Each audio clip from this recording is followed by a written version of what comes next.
Alerta Gatilho. Esse episódio do nosso podcast tem conteúdo sensível e temas relacionados ao terror. Nós exploramos narrativas e histórias que podem incluir elementos perturbadores, como violência, suspense intenso e situações assustadoras. Nosso objetivo é proporcionar uma experiência envolvente para os fãs do gênero de terror. Mas a gente reconhece que algumas pessoas podem ser afetadas de maneira negativa por esse tipo de conteúdo. Se você é ou está sensível a tais temas ou acredita que esse conteúdo pode ser perturbador para você, a gente recomenda que você escolha cuidadosamente se deseja ouvir esse episódio. A saúde mental e o bem-estar dos nossos ouvintes são importantes para nós, e a gente respeita a diversidade de reações que o terror pode desencadear. Se você optar por continuar ouvindo, por favor, esteja ciente dos elementos assustadores que podem surgir ao longo do episódio. Lembre-se de que é válido interromper a audição se você começar a se sentir desconfortável. Agora, prepare-se para mergulhar em um mundo de suspense e mistério, enquanto a gente explora os horrores que esse episódio tem para oferecer. Seja bem-vindo ao Terror na Esquina.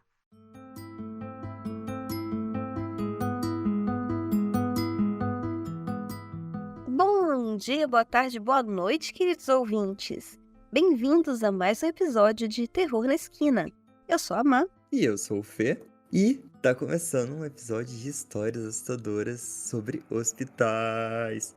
Pedido especialmente pra assustar a Má. Vocês estão querendo me pôr medo, né? Só porque eu vou trabalhar em hospital daqui a uns 2 anos. Eles já estão incutindo na minha cabeça. Justamente, foi o mais pedido que eu abri a enquete no Insta, foi o mais pedido, foi o de hospital, então cá estamos, com o hospital. Inclusive teve um comentário em específico que falou que era pra te dar medo.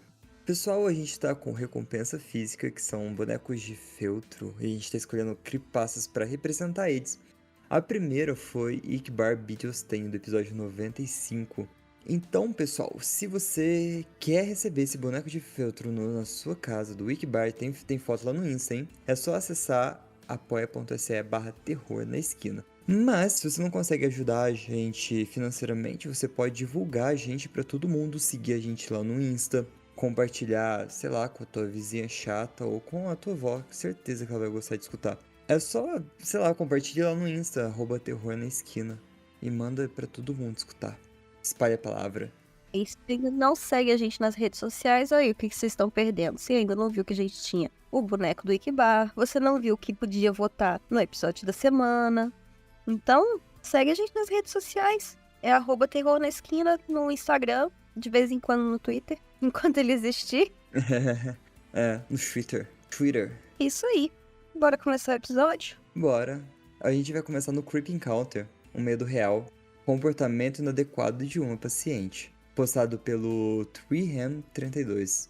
Ela vai tentar arrancar seus olhos e te morder? Será? Ó, antes de começar a ler, gente, tem gore, tem tentativa de suicídio. Gente, toma cuidado, esse episódio tem gatilhos. Se você não se sentir à vontade, é super válido você encerrar a audição. Não ouvir esse episódio mesmo. Semana que vem a gente tá aqui de novo. Às vezes é um assunto que te apetece mais.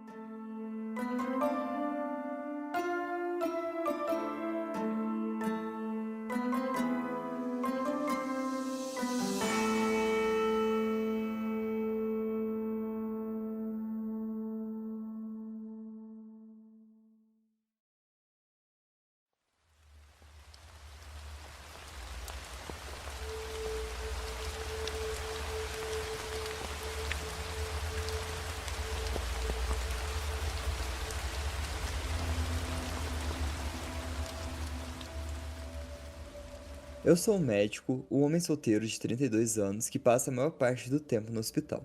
O resto é gasto malhando. Essa tem sido praticamente a minha vida até o ano passado. Mas a pandemia foi um evento que mudou drasticamente a equação para nós profissionais da saúde. Vi muitos dos meus colegas próximos perecerem. Meu mentor, meu melhor amigo, a mulher da cantina que, até a sua morte, eu não sabia o nome, mas que nunca deixou de dar um sorriso iluminado ao meu rosto cansado. Todas essas pessoas maravilhosas morreram cedo demais. Após 2 meses de trabalho no combate ao Covid, o estresse de tantas mortes e perder pessoas com quem eu trabalhava começou a me afetar. Começou a mexer com a minha cabeça. Comecei a cometer erros nos protocolos de desinfecção que, embora pequenos, poderiam colocar em risco a minha segurança e a dos pacientes. Eu contei ao meu superior e pedi para ser transferido para a ala de pacientes normais até recuperar completamente a compostura. Ela disse que a melhor coisa que poderia fazer era me transferir para a sala de emergência, mas eu teria que continuar fazendo as rondas normais. E eu concordei. Eu sabia que estávamos lá com falta de médico. Era uma sexta-feira, depois de terminar meu turno. Eu estava de volta ao meu apartamento. Eu estava cansado e com fome, mas então eu fui chamado de novo. Aparentemente havia um caso de acidente de alto perfil. Ela era uma garota de 24 anos, única filha do prefeito local. Ela tinha um braço quebrado, uma ferida feia no cotovelo que precisava de 5 pontos. Pedaços de vidro haviam perfurado seu ombro profundamente, quase perfurando a sua jugular. Levei horas para cuidar dela e depois fui para casa. Uma semana se passou e eu continuava verificando seu progresso, e ela estava se recuperando bem. Ela era muito amigável, mas nada disso me deixava desconfortável.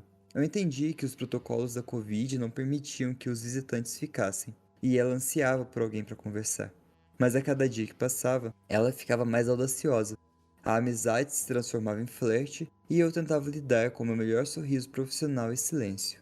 Logo, as suas insinuações se tornaram um tópico quente das discussões da cantina, e eu comecei a evitar a cantina. Isso, ao invés de evitar paciente, começa a evitar cantina. Genial. Excelente saída. Ah, tô fofocando na coisa que tá acontecendo comigo aqui. Deixa eu evitar a fofoca. O quê? Cortando o assunto? Não. Evitando um lugar onde o assunto... Ah, tomar banho. Era um dia de verão normal e eu estava fazendo as minhas rondas. Cheguei ao quarto dela e, mantendo o meu melhor rosto estoico, comecei a verificar os sinais vitais. Ela disse que estava sentindo dor no ombro. Eu sabia que os ferimentos de vidro eram profundos, mas até agora estavam cicatrizando bem. Depois de dizer que estava prestes a abaixar sua roupa para dar uma olhada, eu mal consegui tocá-la e ela puxou tudo até a barriga em um puxão, e eu congelei. Mantive meus olhos na ferida. Parecia estar cicatrizando normalmente. Eu desviei o olhar e disse a ela, mas ela insistiu para que eu desse uma olhada mais perto. Suas mãos me tocaram de maneira inadequada e eu decidi que era melhor sair. Quando cheguei à porta, ela disse algo tão vulgar e inapropriado que me fez encolher de repulsa. Eu saí sem olhar para trás. Eu pensei que era melhor contar a alguém antes que fosse acusado de algo que eu não fiz.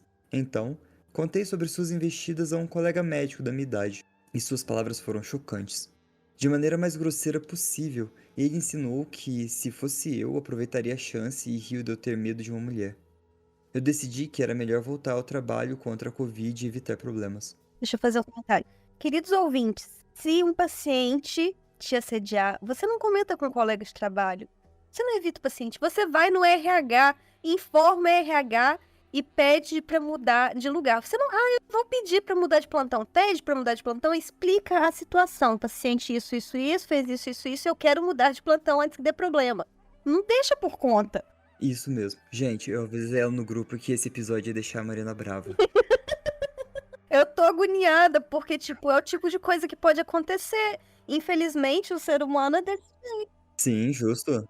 E é bizarro. Dá medo. Eu tenho uma amiga que conta que ela ia dar banho em paciente acamado e ele tava, com a ereção, de propósito, entendeu? E aí ela foi e chamou o outro enfermeiro pra dar banho nele. É o que tem que ser feito, gente. Não pode aceitar assédio colado, não. Mas você também não vai revidar no paciente, entendeu? Não vai revidar no paciente. Justo. E o assédio dos dois lados, né? No caso. Não. Existe assédio médico-paciente também, enfermeiro-paciente. E essas coisas têm que ser relatadas. Viu o seu colega de trabalho assediando o paciente? Denuncia pro RH, cacete. Ah, mas ele é meu amigo. Foda-se, seu amigo é um bosta. Denuncia no RH.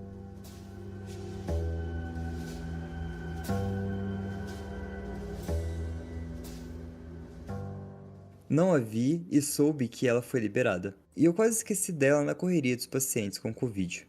Uma semana depois, ela foi admitida com sintomas leves de Covid. E seu pai praticamente forçou a administração do hospital, segurando suprimentos para fornecer a ela uma ala privativa e cuidados especiais. De repente, ela se tornou a paciente mais importante. Pessoas estavam morrendo naquele hospital diariamente. Pessoas cujos órgãos estavam falhando, cuja saturação de oxigênio as fazia lutar por cada respiração. E nós estávamos reduzidos a apenas 4 médicos. O resto já estava infectado ou em quarentena nesse momento. E aqui a administração do hospital estava ocupada fornecendo tratamento VIP a uma garota insolente.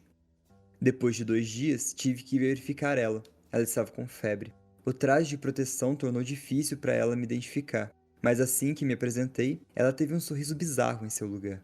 Ela parecia instável com os cabelos bagunçados, suada e com uma aparência doente. Ao me aproximar dela, ela segurou a minha roupa de proteção em sua mão. As unhas cavaram no polímero, quase rasgando. Chocado, eu tentei puxar de volta, mas ela começou a falar coisas sexuais, no meio de seus gritos loucos e sem censura. Eu verifiquei o que tinha que fazer e saí da sala. Mais tarde naquele dia, falei com a administração. Eles levaram isso na brincadeira porque tinha problemas maiores nas mãos. E que mal uma mulher doente poderia fazer a um cara sarado de 1,90. Ao ouvir isso, eu decidi que era hora de deixar esse lugar, pela minha própria paz mental.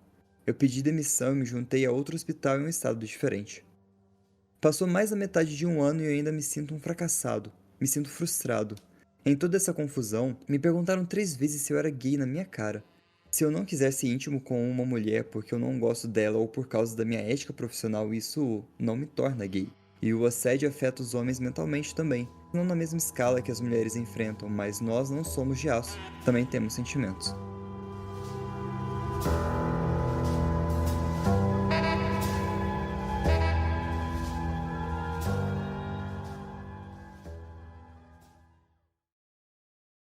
Dá a sensação de que ela pegou Covid de propósito pra ir pra fala dele, não dá? Com certeza, né? Ela descobriu que estava na aula de Covid e parece que ela pegou Covid, real. O bonitão tá na hora de Covid, vou... Gente, muito desagradável. Se você é homem, mulher, independente, e uma pessoa que você já deixou claro que não é do seu interesse, continua dando em cima de você, é um porre. Ah, mas homem o quê? Homem não tem sentimento? Homem não pensa, né? A gente já chegou a essa conclusão aqui, mas... Desculpa, gente, mas dessa vez eu vou ter que colocar a minha misandria de lado, porque tá doido, gente, assédio existe. Ah, pelo menos o cara foi sensato, né? Foi extremamente sensato, olha, ele foi super ético. Apesar que também ele comunicou o raio da RH e o pessoal riu da cara dele, né? Pensa, ele devia gostar de trabalhar ali. Não é justo a pessoa ter que sair do serviço que ela gosta, que paga as contas dela, que já tá tudo acostumado com a vida organizada em volta desse trabalho, porque tá sofrendo assédio e as pessoas responsáveis não fazem nada. Fica sendo negligenciado no trabalho, né? Exatamente. Sinto muito. É uma história que me deixou realmente com raiva. Os ouvintes acertaram. Mas, né, a gente sabe o que acontece. Isso aí, gente. Denunciem assédio. Não se envolvam com o paciente. Esse médico aqui estava certíssimo. Então, vamos lá. Eu vou ler então a próxima. Enfermeiros e médicos do Reddit. Quais são as histórias paranormais mais estranhas e assustadoras que aconteceram durante o trabalho?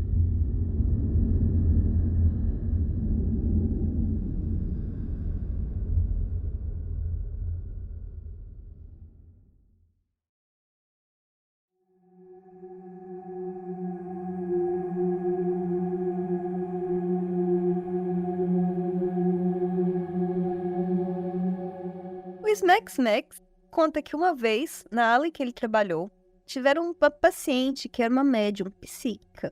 Nós ríamos um pouco com ela, pois ela ficou na ala por um tempo. Ela teve um derrame que afetou sua mobilidade e, de vez em quando, fazia leituras para a equipe, entre outras coisas. Eu encarava tudo como uma brincadeira, até uma noite em que ela apertou o botão de chamada da enfermaria e nos disse para verificar um paciente em um quarto lateral, pois ele estava morto. Fomos verificar e, certamente, descobrimos que o senhor havia falecido. Mais tarde, perguntamos a essa paciente psíquica como ela sabia, e ela nos contou que o viu saindo do quarto visivelmente angustiado. Ela percebeu que ele tinha morrido e teve que explicar a ele o que aconteceu e ajudá-lo a passar para o outro lado, ou ir para a luz. Agora, eu não sou crente, mas isso me deu arrepios.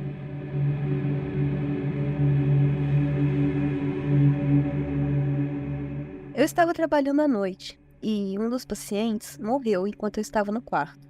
Tentamos de tudo para reanimar essa pessoa, mas não deu certo. Depois de fazer toda a papelada e tudo mais, fui para o outro lugar no hospital e eu juro por Deus que esse paciente, que eu tinha visto morto agora há pouco, tocou meu braço direito. Acho que eu nunca chorei tanto na minha vida. E eu também ia chorar, toda certeza. Cara, imagina, eu fico arrepiado com essas histórias de hospital. Eu também.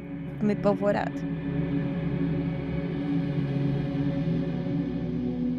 AGF 0605 conta: trabalhei em um hospital pediátrico e sempre ouvi dizer que o quarto andar, logo fora da nossa unidade de oncologia, era assombrado. Eu trabalhava 3 turnos normais de 12 horas, mas costumava pegar horas extras e fiz um plantão noturno. Estava trabalhando na UTIM, que é a UTI neonatal, que por acaso também ficava no quarto andar, mas do lado oposto. A unidade de oncologia tinha uma escada, que era um atalho até a cafeteria, que ficava no segundo andar. Por volta das 3 da manhã, eu estava pronta para fazer uma pequena pausa e queria uma xícara de café da cafeteria. Então decidi usar essa escada. Atravessei as portas automáticas duplas e vi uma criança pulando pelo corredor. Chamei por ele, pois eu estava com medo de que uma criança pequena tivesse escapado de um quarto de paciente. Assim que o chamei, ele virou e, num piscar de olhos, simplesmente desapareceu. Muitos outros enfermeiros e médicos já tinham visto a mesma criança pulando no mesmo corredor. Claro, eu atribuí isso apenas ao cansaço, não pensei muito sobre isso depois, mas com certeza eu nunca mais usei aquele corredor à noite. Nossa, a criança pega de um jeito diferente, né? Pega. Eu acho que eu também não ia gostar de ver criança assombrando, não. É, pesado esse. Porque pensa, tá, a criança morreu, né? Se ela é um fantasma, ela morreu. Sim, na unidade de oncologia, na UTIM, hospital pediátrico. Foda, né? Muito complicado. O Jesus Christ. Jesus Christ. Jesus Christ. Jesus! Gostei desse. Conta o seguinte. Provavelmente existe alguma explicação médica para isso, mas ainda é a coisa mais estranha que eu já vi como enfermeira até hoje. Tínhamos uma senhora idosa, robusta e confusa em nosso andar. Seu quarto ficava na frente do posto de enfermagem, para que pudéssemos ficar de olho nela, e tínhamos uma auxiliar de enfermagem com um acompanhante também. Ela sempre estava brigando, chutando e tentando sair da cama, muito inquieta e agitada, como alguns pacientes que eu já tive antes podem ficar antes da morte. Um dia, fomos chamados ao quarto, pois a sua frequência cardíaca estava diminuindo e ela estava deitada imóvel com os olhos abertos. Era 30, 20 e depois ficou plana. Verificamos o pulso e não encontramos nenhum. Ela tinha uma DNR, que é uma ordem de não ressuscitar, então não tentamos a ressuscitação. Fechamos seus olhos, nos preparamos para pegar o saco mortuário e chamar a família. O acompanhante permaneceu lá para que começássemos a preparar o corpo. Menos de 10 minutos depois, a acompanhante nos chamou de volta. A senhora idosa estava de volta ativa, batendo, chutando e tentando sair da cama. Simplesmente voltou à vida. Honestamente, achamos a situação hilária e ainda nunca vi nenhum paciente voltar assim por conta própria. Acho que ela até saiu do hospital.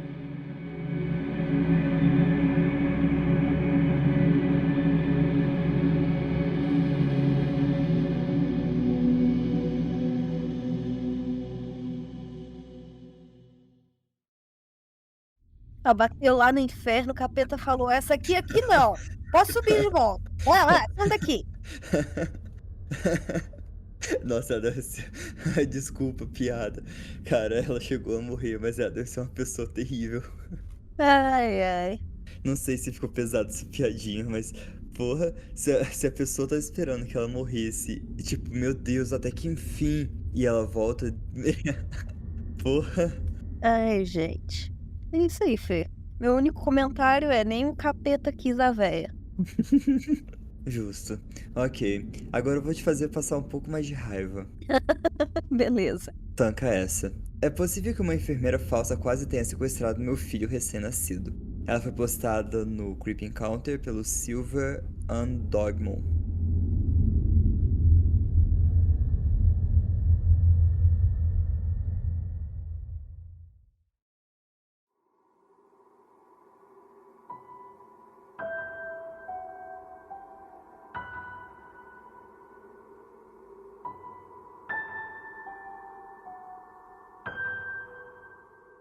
Isso aconteceu em 89.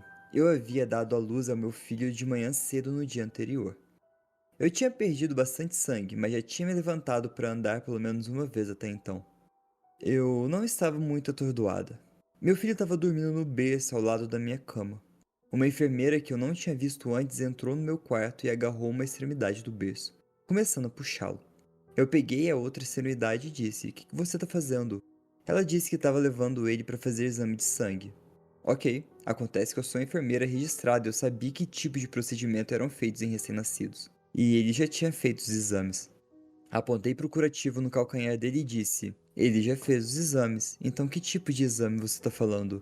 E ela murmurou algo sobre não ter certeza, mas havia algum exame que ele precisava. Eu mantive firme segurando o berço e disse para ela descobrir qual exame e depois me avisar. Ela foi embora e nunca mais voltou. E sinceramente, eu estava tão fora de mim que eu nem pensei em mencionar isso a alguém. Mas o fato é que vários bebês foram levados naquele verão por impostores vestidos com uniformes. Então nunca saberia ao certo, mas eu senti que tinha escapado por pouco.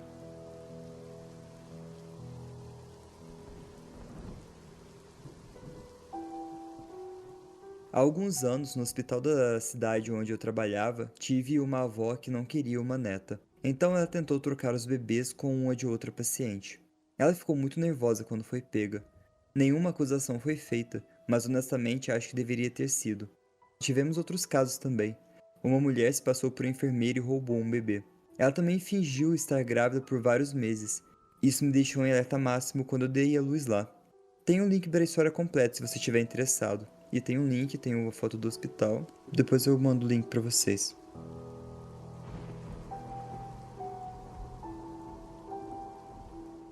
Na sequência, Golden Site 22. Pelo menos ela esperou até o bebê nascer para roubá-lo. Na minha cidade natal, cerca de 5 anos atrás, houve uma mulher que cortou o bebê de outra mulher e depois disso se é o marido que era dela. Ela tinha fingido uma gravidez, então o marido nem sabia o que realmente havia acontecido. Infelizmente, o bebê não sobreviveu, mas de alguma forma a mãe sobreviveu e a agressora foi para a prisão.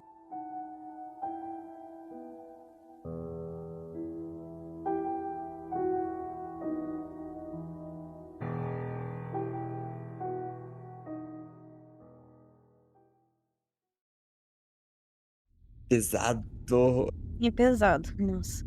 E tem tanto caso de gente que rouba a criança do útero, mata a mãe e abre barriga pra tirar a criança. Gente, isso é muito doido, muito bizarro. Sim, e tanta gente e tanta criança precisando ser adotada, né? Isso é revoltante. É, o pessoal aqui do chat falando ódio. Quando a Luísa tava grávida, eu tinha um medinho disso acontecer com ela. Ah, não, tipo, pô, você tá. Ah, é horrível. Horrível, horrível. Que clima, pesadérrimo isso. Desculpa, gente. São histórias assustadoras. E são assustadoras. Ou assustador mesmo. Por isso que eu fiz essa dinâmica paranormal, real, pra dar uma quebradinha no gelo. Todo mundo tem sua chance de passar medo. Sim. Porque tem gente que não passa medo com o sobrenatural, mas passa medo com o real, né? E tem gente que reclama do real e gosta só do sobrenatural. Bom, gostos, né? Gostos. Temos pra todos. Então vamos lá para mais uma que chama O Hospital, que foi postada no Glitch in the Matrix pelo Cabo Uranha. Tá merda, é por esse sujeito aqui, gente. Cabo Ryan. É o Cabo Ryan. Tem o cabo USB, tem o cabo SD e tem o cabo Ryan. USB-C.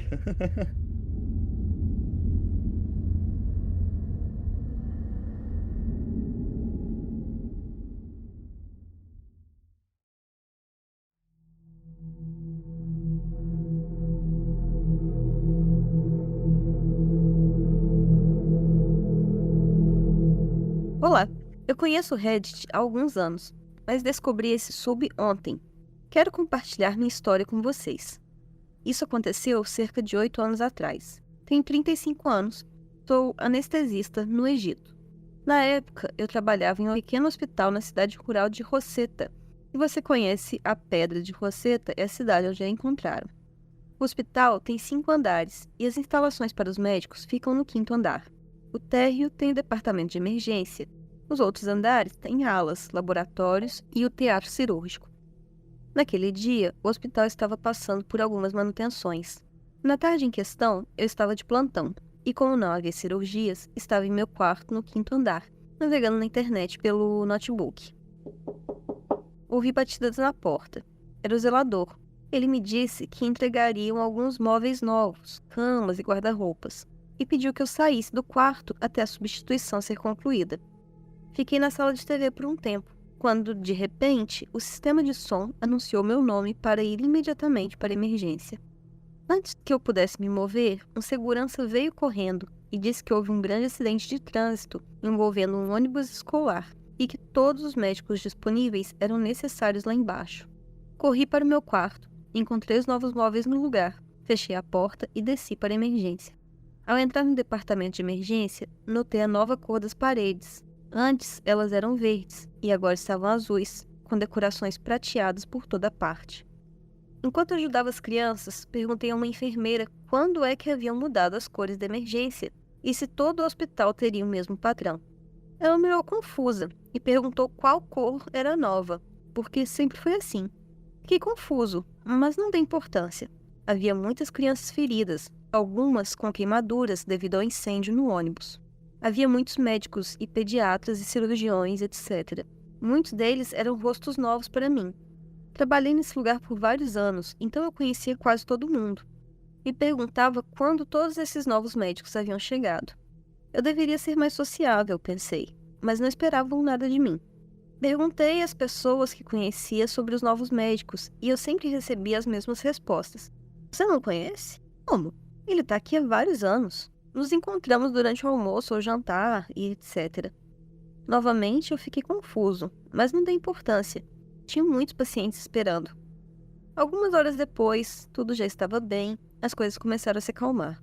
Saí da emergência para tomar um pouco de ar fresco. Não esquecerei o que eu vi. O hospital fica perto do rio Nilo, o ramo ocidental, o ramo que passa por Rosetta. Então, é isso que eu costumo ver ao sair do hospital. Mas o que eu vi foi simplesmente o mar Mediterrâneo. A cidade de Rosetta fica perto do Mediterrâneo, mas não tão perto assim. Não podia acreditar no que meus olhos viam. Comecei a olhar para os prédios ao redor. Alguns eu conhecia, outros não. Agora eu fiquei assustado. Lembrei que não reconhecia a emergência e nem alguns dos novos médicos. Corri para dentro, para meus colegas, e perguntei sobre o que havia lá fora. Eles me disseram que era o Mediterrâneo. Eu gritei, eu sei, mas como chegou até aqui? Todos me olharam confusos. Continuei perguntando onde eu estava, e os meus colegas começaram a me acalmar e tentar entender por que eu estava em pânico. Tentei ligar para os meus pais. Na época, eu era solteiro, mas eles não me atenderam. Queria ligar para o outro anestesista mais velho. Eu considerava-o como um pai para mim e meu melhor amigo. Não consegui encontrar o nome dele no meu telefone. Eu fiquei realmente assustado. Pedi aos meus colegas o número dele e todos me disseram que não reconheciam o nome. Eu tinha certeza de que eu não estava sonhando. Estava tratando crianças, calculando doses de medicamentos. Minha mente estava clara o suficiente para saber que eu não estava sonhando. Tive um bloqueio mental. Eu não sabia o que fazer. Então, eu decidi que sairia do hospital imediatamente. Eu precisava ver a minha família. Corri para o 5º andar, para o meu quarto, trocar de roupa e pegar minhas coisas antes de sair. Assim que abri a porta, notei os móveis habituais. Nenhum móvel novo. Nenhuma cama ou guarda-roupa novo. Fiquei ali por um momento totalmente perdido. Então, eu ouvi alguém me chamando. Era um segurança. Ele me disse que havia acontecido um grande acidente lá embaixo, envolvendo muitas crianças e que precisavam de todos os médicos na emergência. Continuei olhando para ele, sem qualquer resposta. Ele continuou falando que o sistema de som estava fora, devido a uma manutenção defeituosa, e por isso estavam chamando os médicos individualmente. Eu disse a ele que iria descer. Ele me perguntou se havia outros médicos no dormitório. Eu disse que eu não sabia, então ele foi verificar. Olhei pela janela, e lá estava o Nilo e a cena usual, mas eu já estava perdido. Desci para ajudar. As mesmas crianças, as mesmas lesões, mas eu estava completamente perdido, confuso e com as mãos trêmulas. Minhas pernas mal se sustentavam. Meus colegas, o grupo diário usual, nenhum médico novo, perguntaram se eu estava bem e por que eu estava tão pálido. Os próximos dias foram um inferno para mim. Eu tive pesadelos. Não conseguia pensar claramente durante o dia. Tirei uma semana de folga para tentar me acalmar. Não tive nada semelhante desde então. Não estava tomando nenhum medicamento na época, ou sob qualquer tipo de estresse. Tudo estava claro, não foi um sonho. Eu tenho certeza. Até hoje, ainda me lembro das crianças e do que eu fiz por elas. Contei essa história apenas para esse anestesista mais velho e, mais tarde, para minha esposa, porque sempre que eu me lembro disso, lembro-me dos sentimentos horríveis que eu tive. Já que todos aqui estão compartilhando suas histórias, eu pensei em contar. Talvez você tenha uma explicação.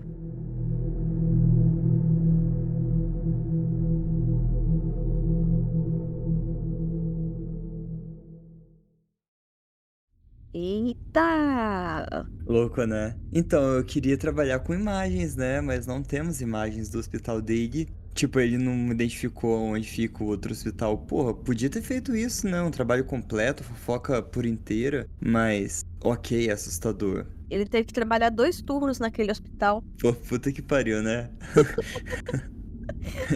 Que horror! Porra, 2 vezes, né? Que sacanagem. Mas, pô, eu penso assim, um trem dessa magnitude tipo, era um ônibus escolar com várias crianças, sabe?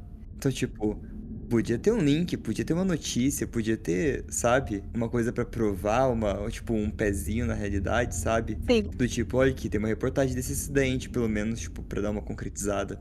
Mas a história é muito boa. Foi muitos anos antes, ele disse que foram 5 anos antes. 8. 8 anos, não. Mas, tipo, é muito boa essa história. Muito boa. Agora, o que será que aconteceu? Então, falha na Matrix, ele foi transportado. Será que a versão dele do universo paralelo falou assim, não, foda-se, eu não vou fazer isso. E aí, tipo, precisavam dele de qualquer jeito, puxaram ele? Ou então, tipo, será que ele teve só um lapso e, tipo, ele previu tudo isso? Tipo um sonho, né? Aham, de premonição mesmo. Olha, é um mistério, viu? O que você acha que aconteceu com o médico egípcio? Caixinha de perguntas. Nossa, esse relato me deixou na bad mesmo. Te pegou? Pegou. Pensa, a pessoa, ele cara desceu, não reconheceu direito o lugar que tava. Aí ele atendeu uma porrada de criança, Trabalhou. trabalhou. Aí, tipo, começou a se sentir maluco, porque a localização do lugar que ele tava totalmente errada. Aí ele subiu, descobriu que tava no lugar certo. E aí desceu e viu as mesmas crianças passando pelas mesmas coisas que ele já tinha visto, atendido. Se acontecesse comigo, eu ia ficar com medo de continuar acontecendo, sabe? Que nem em Dia da Marmota. O que é o dia da marmota? Sabe esses episódios de série em que a pessoa acorda, aí acontece um monte de coisa, e normalmente a pessoa morre. E aí ela acorda de novo no início daquele dia, e aí acontece tudo de novo, ela vai tentando não morrer pra poder sair daquele dia, e ela toda hora ela morre de um jeito idiota, ela volta. Isso é um dia da marmota. Ah, sei. E fica revivendo no mesmo dia. É um dia que fica se repetindo exatamente igual. E aí você fica, putz, mas isso já aconteceu. E aí você dorme e dia seguinte é a mesma coisa. Aham, entendi. É, eu também ia ficar noiado, esperando, tipo, será que vai acontecer de novo? Será que eu vou ter que trabalhar 2 vezes? Mas e aí, Fê? A gente vai continuar nessa indo e vindo ou você vai me contar a próxima história? Ou vou te contar a próxima história. Tanca essa, Stalker. As pessoas podem ser assustadoras no Let's Not Meet pelo We London.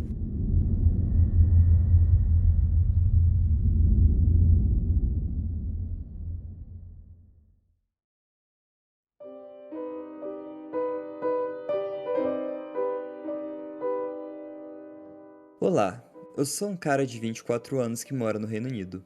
Trabalho como Abre a boca. Trabalho como farmacêutica em um hospital e geralmente faço turnos noturnos. Meu local de trabalho fica a apenas algumas quadras de casa, então eu apenas ando todas as noites. Há alguns meses, enquanto eu estava a caminho do trabalho por volta da meia-noite, um carro parou na minha frente e abaixou o vidro. O cara dentro estava usando um uniforme cirúrgico, então presumi que ele era um enfermeiro. Tem cabelos escuros, um pouco gordinho e provavelmente a minha idade. E aí, pra onde você tá indo? Deixa eu te levar pro trabalho. Eu educadamente recusei. O cara parecia inofensivo, e acho que, por ser educado, não faria mal. Ele parecia bastante normal, mas havia algo em seus olhos que me deixava desconfortável. Ele não foi embora depois disso e continuou insistindo para me levar ao trabalho. Foi quando eu perdi a paciência e disse a ele que estava esperando meu namorado. O que não era verdade, porque meu namorado está nos Estados Unidos, a quilômetros de distância de mim. Ele pareceu acreditar nisso e simplesmente foi embora. Dias se passaram quando eu recebi um pedido num chat. Tentei verificar o perfil e vi que era o cara estranho oferecendo carona para o trabalho. Como ele conseguiu meu nome? Eu não fazia ideia. Não dei atenção ao chat e continuei minha vida ocupada. 2 dias depois eu recebi outra mensagem dele dizendo: "Você estava sorrindo mais cedo. Você estava bonito." Depois de ler essa mensagem, senti como se estivesse sendo atingido com um balde de água fria. Ele estava no hospital. Eu não queria saber. Eu disse a ele para ficar longe de mim e sumir. Dias se passaram e eu quase esqueci esse cara quando eu o ouvi, parado no corredor olhando para mim, enquanto eu saía do quarto fazendo rondas. Ele tentou se aproximar, mas eu fui direto para outro corredor e voltei para a farmácia. Foi aí que eu comecei a surtar, contei pro meu namorado. Ele aconselhou a dirigir para o trabalho em vez de andar, e foi o que eu fiz depois daquela noite. Também bloqueei ele para evitar as mensagens estranhas e indesejadas no futuro. Até agora, eu não vejo ele há meses e eu quero que continue assim. Então, para aquele cara estranho que continua insistindo em me levar para o trabalho e me perseguiu no trabalho, vamos nos evitar encontrar de novo.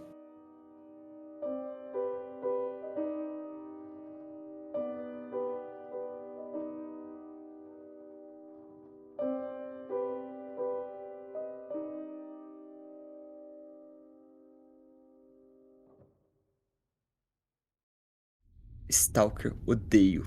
Odeio, odeio. Também. O Chandler, 71, diz o seguinte: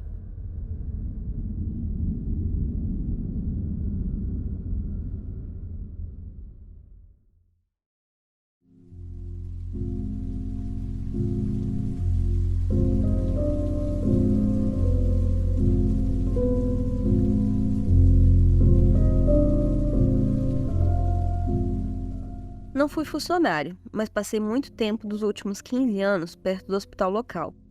Em 2001, meu pai teve um AVC, 4 dias após a cirurgia cardíaca de peito aberto.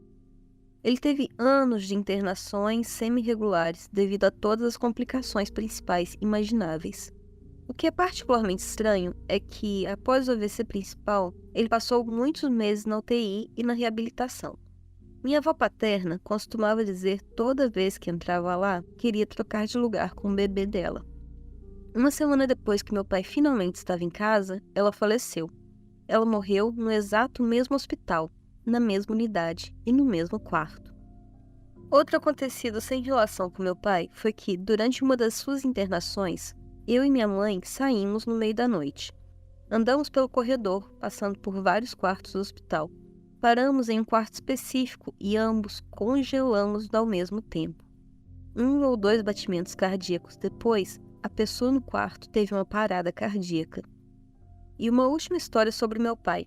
Ele ficou totalmente acamado nos últimos 3 anos de vida. Tinha uma cama de hospital na sala de estar. Eu o verificava a cada 1 hora e tinha um dispositivo de comunicação que usávamos para manter contato com ele. Ele estava bem e conversando. Às 3 horas, fui ao banheiro. Estava escuro, então comecei a conversar com ele, mas ele não me respondeu. Depois que o legista chegou, determinou que ele estava morto no máximo às 22.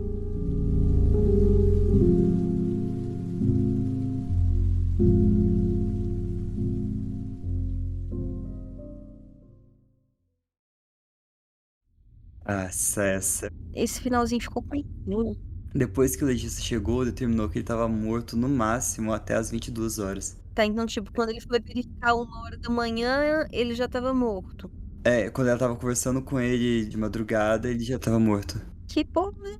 É, saudável. Tudo tranquilo, seguindo na maior normalidade. Normal, normal. Ele tava ali tentando entender o que que aconteceu.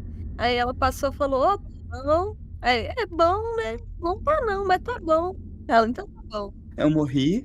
Eu morri, eu seu, aqui tem pão. Se acontecesse isso comigo, eu ia ficar muito bolado, porra. Ai, ai, eu também. O Rabbit Master 87 conta o seguinte.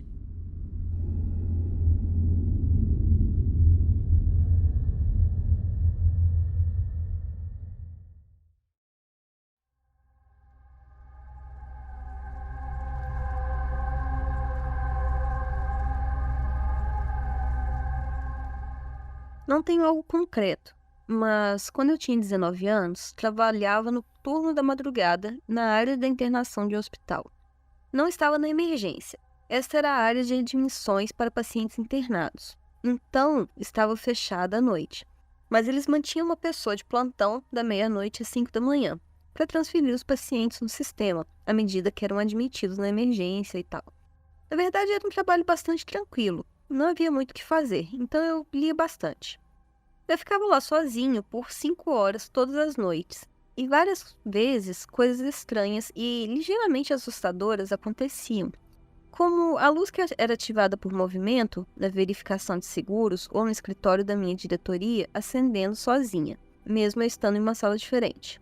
Às vezes, eu ouvia o som das portas abrindo e fechando, ou o som de passos, mesmo trancando as portas, e até mesmo a equipe de limpeza não conseguia entrar sem eu abrir. Geralmente era algo sutil ou inofensivo, o suficiente para eu considerar a minha mente pregando peças. Mas a vez mais assustadora foi quando eu estava sentado em minha estação de trabalho, na frente, e ouvi uma porta bater lá atrás, em direção à verificação de seguros. Nosso escritório tinha uma forma meio como uma ferradura quadrada, com escritórios de gerentes e uma sala de conferência no buraco que a ferradura fazia. Eu trabalhava em uma ponta, enquanto a verificação de seguros consistia em fileiras de cubículos alinhado à parte inferior e a outra ponta, com uma porta dos fundos perto do outro lado. Bom, aqui está um esquema mal desenhado, que você pode ver no @terror na esquina no Instagram. Ou agora, enquanto a gente lê o relato aqui, porque o Fê vai mandar no grupo do Discord. Então, tenha em mente que eu ouvi uma porta batendo sobre a música que eu estava tocando a uma distância de pelo menos 30 pés e ao redor de uma curva. Claro que eu pensei que alguém tinha batido a porta dos fundos, mas quando eu fui verificar, as luzes ativadas por movimento que eu mencionei antes ainda estavam apagadas e não havia ninguém lá. Eu sempre investigava e nunca encontrava nada nem ninguém, e as portas continuavam trancadas. Provavelmente há uma explicação razoável, mas eu não tenho certeza do que é, e definitivamente era assustador na época.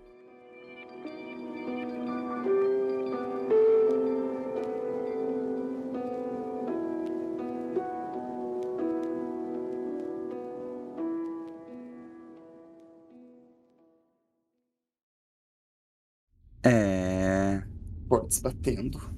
Pessoal, esse é pesado, é gore e tem suicídio envolvido, tá? Então, fica aqui um alerta gatilho. Mais um.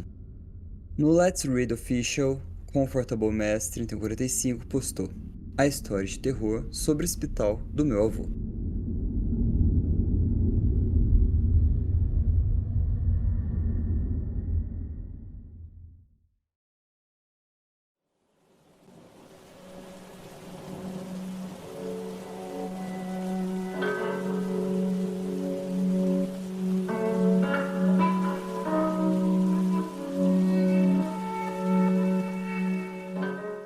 Então, nos anos 60, meu avô era um auxiliar de hospital. Seu trabalho geralmente envolvia tarefas diárias, como mover pacientes de um quarto para o outro, entregar suprimentos médicos, transportar pacientes falecidos para o necrotério e retirar lixos e resíduos. Durante o tempo do meu avô no hospital, ele fez uma coleção de vídeos com seus colegas de trabalho, onde todos faziam atividades bobas. Um desses vídeos o mostrava indo até um dos muitos barris cheios de comida hospitalar descartada, pegando uma concha e depois entregando ao seu colega, que estava sentado em uma cadeira e mesa de boteco, fingindo ser um cliente em um restaurante de luxo. Me disseram que o motivo desse vídeo era porque todos estavam irritados com a quantidade de desperdícios de comida deixado pelo hospital. Aparentemente era comida perfeitamente boa. Vale ressaltar que os vídeos que eu vi nunca tinham som e eram todos em preto e branco granulado, mas acredito que as câmeras de vídeos estavam apenas começando a ser fabricadas naquela época. Não conheço muito bem dessa história. Nada parecia incomodar meu avô. Seus vídeos o mostram sendo outra vez brincalhão com os outros auxiliares, até um dia. Naquela época, os hospitais tinham uma ala onde as pessoas com doenças mentais graves seriam alojadas. Eu não tenho certeza se elas ficavam lá a vida inteira ou se era apenas temporário até que pudessem ser transferidas para outro lugar. Por algum motivo, o hospital havia colocado essa ala no andar mais alto, e esse é o palco de encontro aterrorizante do meu avô. Enquanto fazia suas rondas habituais, uma mulher da ala havia se soltado e vagado até uma janela aberta. Foi então que ela decidiu pular para a morte. Meu avô recebeu ligação para ir recolher os restos. Não acredito que a polícia tenha investigado o incidente, pois foi visto apenas como um contratempo hospitalar. Mas posso estar enganado, já que ele nunca mencionou muito sobre a polícia. Ele caminhou até o local onde o corpo estava com uma maca, e com a ajuda de seu parceiro, eles levantaram os restos, mas ao fazer isso, o que restava da cabeça da mulher caiu em seus braços, separado do corpo. Da maneira como ele conta, a cabeça era como uma panqueca. Ela deve ter descido de cabeça e só posso imaginar que o chão que ela deveria ter batido era de concreto. Mas de novo, ele nunca deu detalhes. Desde aquele momento, meu avô descobriu que não conseguia andar por aquela parte do hospital. Os flashbacks da cabeça dela em seus braços o assombrariam por muito tempo. Aqui tem uma atualização. Durante a véspera de Ano Novo, a gente estava desfrutando de um encontro familiar quando meu pai perguntou ao meu avô se ele já havia vivenciado algum evento sobrenatural no hospital. Meu avô parecia pensativo e começou a falar sobre a senhora. Eu desliguei, esperando o mesmo conto trágico, mas ele não falou sobre isso. Ao invés disso, ele falou sobre o que aconteceu depois. Os porteiros receberam autorização da polícia para levar os restos dela para o necrotério. Assim que ela estava seguramente sob os cuidados do agente funerário, ambos os homens começaram a sair. Vale ressaltar que nessa época já tinha escurecido. Enquanto saíam do hospital para ir à sala de descanso dos porteiros, notaram uma luz roxa vindo de uma das escadas que ficava próximo. Meu avô disse que todas as escadas estavam sem iluminação e sem uso durante a noite, mas ele não explicou o porquê. Naquela época, as luzes roxas não existiam ou simplesmente não eram usadas em hospitais. Embora meu avô não acredite em fantasmas, ele não consegue explicar o que era essa luz roxa ou de onde vinha. Definitivamente, ele sentiu que, dadas as tragédias daquele dia, havia alguma forma de conexão. Essa foi a primeira e única vez que ele viu aquela estranha luz roxa.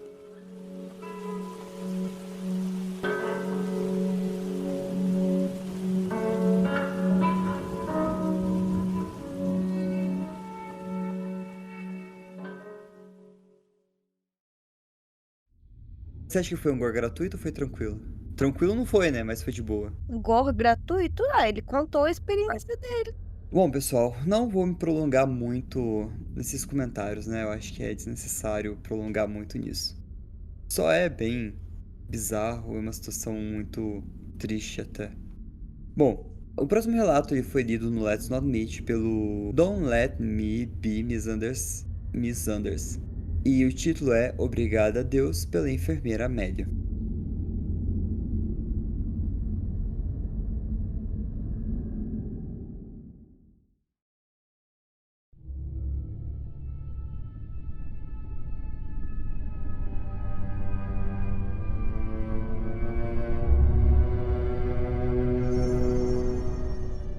Isso aconteceu com a minha mãe no início dos anos 80, em Montevidéu, no Uruguai. Minha mãe deu à luz a minha irmã e estava completamente sozinha, sendo uma mãe solteira sem ninguém ao seu lado, nem mesmo um amigo ou colega de trabalho. A família dela morava no outro estado, e ela havia mantido o segredo da sua gravidez. Minha mãe deu à luz a uma menina saudável em um hospital público.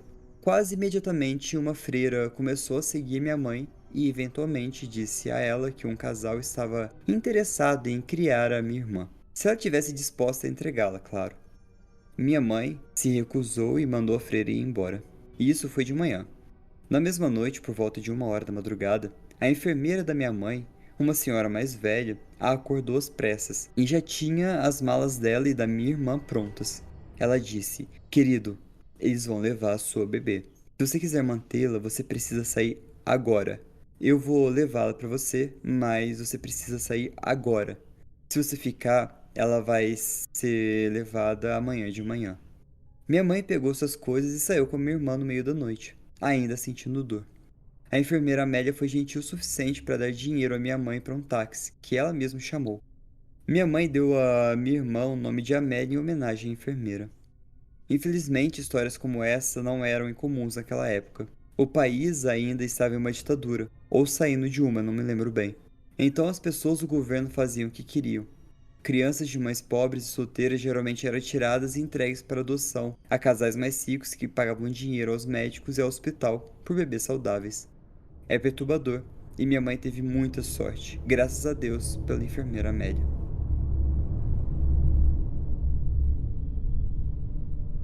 Em seguida, Youririn postou: a mãe da minha melhor amiga, que morava em Nova York nos anos 70, teve um hospital administrado pela igreja tentando muito convencê-la a dar a sua filha para adoção pelos mesmos motivos.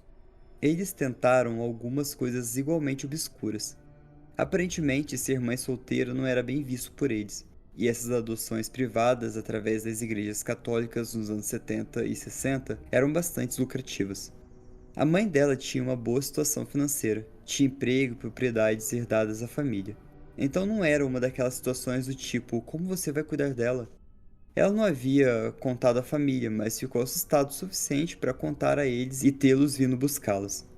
Quando chegaram, impuseram suas regras. Estavam indo embora, e o bebê iria com a mãe deles. A resposta deles foi algo parecido com: ah, a gente não sabia que mais alguém sabia que ela estava aqui. Que diabos! Então, não acontece apenas em lugares distantes. Fico feliz que a sua mãe tenha conseguido escapar.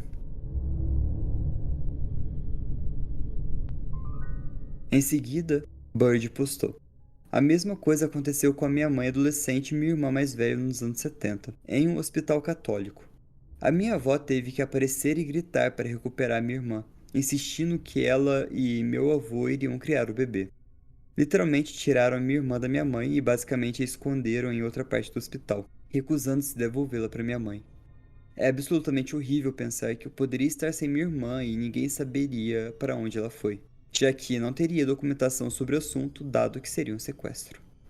É claro que todos estavam muito chateados e assustados com toda a situação, para sequer pensar em chamar a polícia. Estavam apenas felizes por terem recuperado minha irmã e levá-la de volta para casa.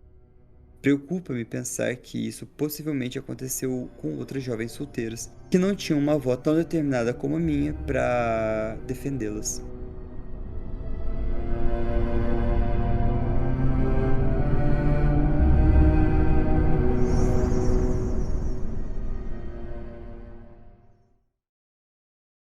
Essa é a pior de todas, essa questão de os anos 60, 70, estendendo até 80 em países de terceiro mundo. Vai saber, né? Porque aqui no Brasil tá quase por esse caminho também. Pode estar acontecendo e a gente nem sabe. É justo, né? Com o hospital público recusando colocar DIU por motivos religiosos, imagina. Justo. E tipo, se acontece, a gente não sabe, senão não estouraria nas mídias, né? Mas às vezes a mãe solteira, sozinha, já às vezes obrigada a carregar um filho que, sei lá, gente. Eu acho que é o tipo de coisa que pode estar acontecendo aí é mais frequente do que a gente acha. Com certeza. Mas, tipo, isso era muito escrachado antigamente, né? Pelos relatos. Não só aqui na América do Sul, né? Lá nos Estados Unidos também. Louco, né? Nojento isso. Demais. Nossa, terrível. Bom, continuando então com as histórias sobrenaturais, só pra gente fechar o episódio de hoje, o Medicine for Days conta o seguinte relato.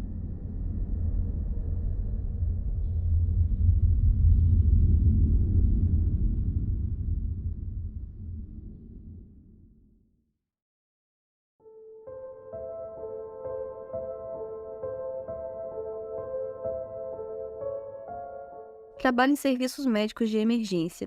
Estou constantemente entrando e saindo de hospitais. Eu moro em uma pequena cidade voltada para turistas e temos apenas um hospital. O próximo fica a 1 hora de distância. Temos uma desculpa triste para uma instalação de saúde mental e, quando nosso contrato de serviço de emergência 911 estava prestes a terminar, a empresa nos fez ficar na instalação de saúde mental para agradar o hospital. Um pouco de contexto. A instalação de saúde mental e o hospital são da mesma empresa e têm o mesmo nome. Essa instalação mental era, na verdade, o primeiro hospital em nossa cidade. Lá atrás, eu não sei exatamente as datas, me desculpe.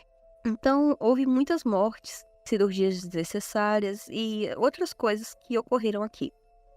Na primeira noite em que deveríamos ficar lá, 2 caras se recusaram e dormiram nos caminhões. As janelas ainda estavam trancadas com uma cobertura de metal de design intricado. Havia eletrodos grudados no chão, que pareciam ter anos, A água estava marrom, porque não havia sido usada por muitos e muitos anos, e o lugar era simplesmente assustador. A melhor parte era que os pacientes psiquiátricos estavam no andar diretamente acima de nós. Então, ouvimos constantemente pisadas e saltos em momentos aleatórios. Havia 2 quartos em que eu me recusava a entrar. Não tenho certeza se o primeiro era projetado para crianças ou o quê, mas era pintado de azul, com ondas e um pequeno barco à vela. Havia como uma janela de transatlântico no quarto, e em seguida uma janela maior acima, mas você teria que ter pelo menos 1,80 m de altura para ver alguma coisa. O único banheiro com chuveiro, que realmente trancava, ficava diretamente em frente a esse quarto amaldiçoado. Um dia, eu estava passando e vi a sombra de alguém sentado na cama do quarto. Parei por um segundo e decidi virar e olhar, e ela tinha sumido. Isso era algo constante que continuava acontecendo. Sempre víamos sombras passando. O segundo quarto ficava em direção à porta dos fundos, que usávamos para chegar aos nossos caminhões, e eu sempre tinha a pior sensação de que algo ruim estava lá dentro, me observando dos cantos do quarto. Em outra ocasião, meu parceiro e eu estávamos dormindo. Eu tenho uma coisa estranha com portas à noite, e durmo o mais longe possível delas. Naturalmente, meu parceiro estava na cama mais próxima da porta e do banheiro, enquanto eu estava no canto perto do ar-condicionado. Às vezes, fechávamos as portas, e às vezes não, mas geralmente as deixávamos um pouco abertas. Era super tarde, tipo 2 ou 3 da manhã, e eu ouvi a porta ranger, como se alguém estivesse empurrando-a levemente. Olhei para cima, pensando que era o segurança fazendo sua ronda, e vi a silhueta de um homem, do mesmo tamanho que o segurança, e me reposicionei ao vê-lo sair. Mas eu não ouvi passos, o tilintar das chaves, ou o som da porta batendo atrás dele. Eu não voltei a dormir depois disso. De manhã, perguntei ao mesmo segurança que estava prestes a sair se ele subiu por volta desse horário, e ele disse que não, que subiu às 4 da manhã. Olhei para o meu parceiro, e ele estava branco como um fantasma, porque, aparentemente, ele tinha visto a mesma pessoa que eu vi. Houve muitas coisas que aconteceram naquele lugar. Todos nós tivemos experiências diferentes e semelhantes, todas igualmente assustadoras. O sistema de som não funcionava há anos, e ocasionalmente ele ligava sozinho, parecendo que alguém estava batendo para ver se estava funcionando. Nenhum dos técnicos sabia por que isso acontecia, já que não estava mais conectado. Ouvíamos batidas nas paredes, víamos aparições nas janelas no andar em que estávamos, quando sabíamos que ninguém estava lá em cima, e sempre sentíamos que estávamos sendo observados. Eu não dormi de barriga para cima, porque achava que algo estaria me encarando quando eu abrisse os olhos, e eu não virava as costas para o canto do quarto. Pensar nisso agora ainda me dá arrepios.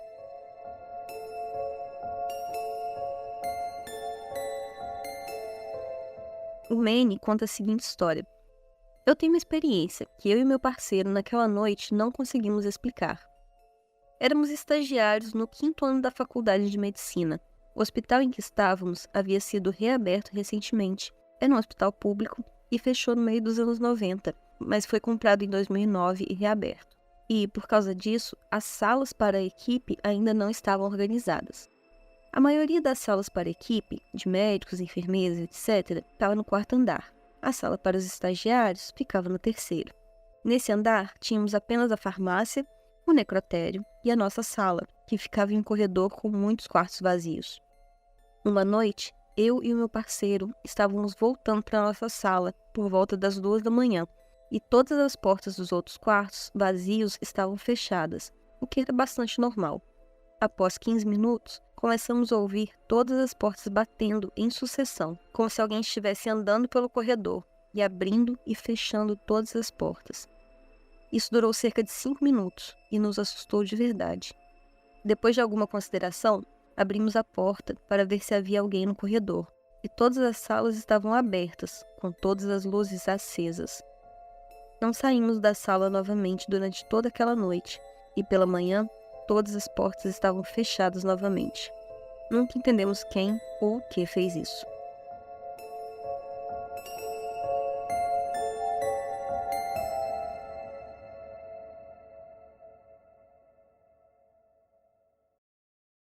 Nossa, essa foi boa, hein? Nossa, foi. hospital velho deve ter umas histórias cabrosas também, né? Sim, nossa, essa fechou muito boa a parte paranormal. Caceta, todas as portas abertas, luzes acesas, depois as portas fechadas. Sinto o cheiro de não trabalharei aí mais. E aí eu pediria pra ser realocada, Aham, com certeza. pelo menos pro turno do dia, entendeu? Nada de turnos da noite. Não, não, não. Não, eu tô de boa.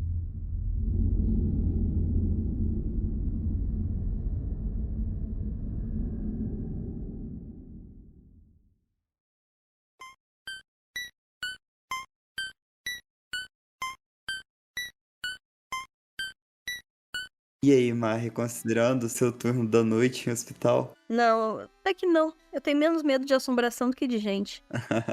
Justo. Sei lá, as histórias assustadoras reais de hospital foram muito mais bizarras do que as paranormais, né? Com certeza. As histórias de gente me assustaram um pouquinho mais. Não, roubar o bebê dentro da barriga de uma pessoa é foda, viu? E assim, É o ápice. o ápice do assustador. E eu vi uma menina no TikTok, bem quando eu comecei a usar o TikTok, contando mesmo de uma amiga, né, entre aspas, que ela teve, que quase roubou mesmo o neném que ela tava grávida. Meu Deus, eu vi um podcast de True Crime, não me recordo qual, de uma moça que começou uma amizade, aí chamou pra levar no hospital na hora que ia ganhar o neném, foi, abriu a barriga da moça com qualquer tipo de faca numa construção e deixou lá aberto, sabe? A moça quase morreu. Nossa. E a história que eu vi no TikTok foi quase isso. Só que aí, tipo, a menina começou a desconfiar, ligou pra mãe dela, a mãe chegou. Na hora que a mãe chegou, um carro que tava esperando essa amiga dela do lado de fora da casa foi embora. Aí a menina inventou uma desculpa, foi embora também, chamaram a polícia e não acharam o menino em lugar nenhum, nunca mais. Mas chegou a abrir a barriga? Não, porque ela desconfiou antes, ligou pra mãe dela, a mãe dela tava perto e chegou a tempo.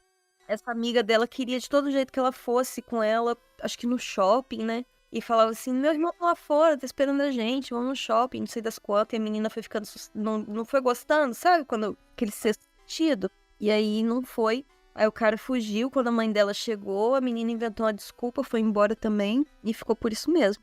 Nossa, credo. É, gente, é uma coisa bem perturbadora mesmo. Tipo, tem pessoas que roubam na maternidade, eu acho que geralmente é pra tráfico mesmo, né? É, aí vende o bebê, né? É, não é tráfico pra fazer algum tipo de servidão ou uma coisa assim, mas pra vender pra famílias mais ricas. E gente quer adotar um neném recém-nascido, aí não quer passar pela burocracia toda, né? Da adoção. Sim, recém-nascido é super concorrido, né? Mas geralmente esse de abrir barriga mesmo, né, desse tipo de atentado, eu acho que já é mais algo psicológico.